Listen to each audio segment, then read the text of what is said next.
here in New York City many years ago. This lady, a lady of considerable means, she left her home in New York City and went off to Paris with her 2 children, leaving her home and her maid. Before she returned, the maid took all of her furniture and took it away. When she returned, the apartment was there. Rent was paid every month. But there was no furniture, not a thing in it.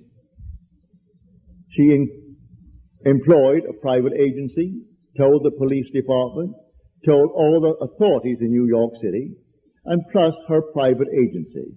At the end of a few months, they did not turn up one thing concerning that stolen property. She came to see me. I said, all right, you're seated there and I'm seated here in my apartment, aren't we? Now, you are not seated in my apartment.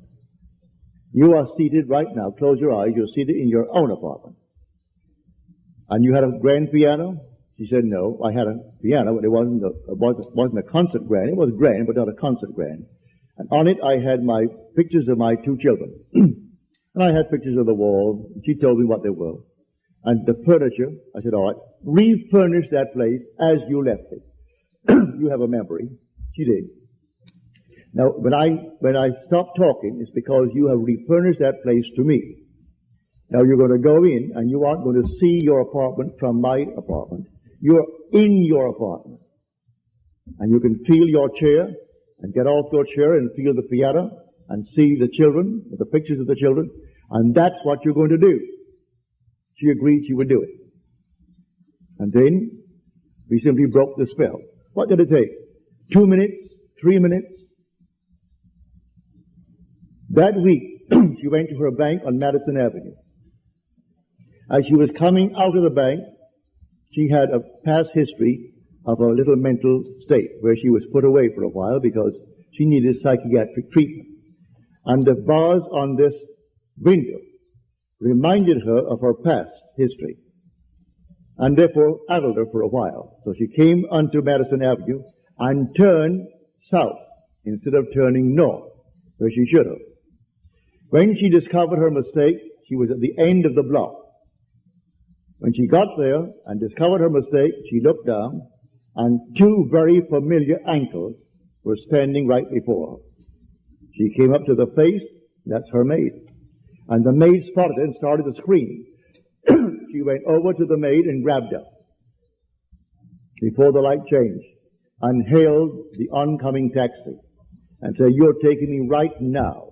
And the maid, who could have killed her, she was so big and strong, was so reduced to impotency because of the discovery. And the maid took her to the place where she had stored that furniture. She said, I'm not bringing action against you. I want my furniture. And she got it back into her own apartment within the week. A seeming mistake was the way the Father laid her.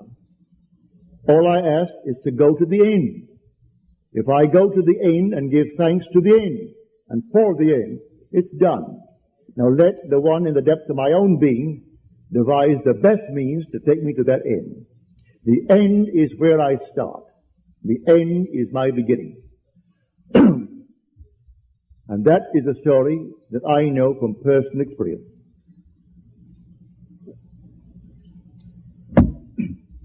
So do not attempt to devise the means and tell the one that you ask to pray for you how it should be done.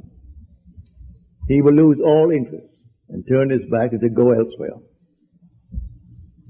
You don't go into a doctor's office and tell him what he should do.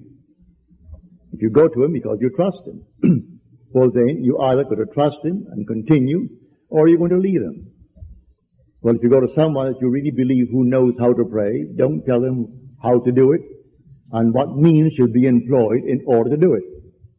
He is going to go to the end if he knows how to pray. The end is where we begin. In my end is my beginning.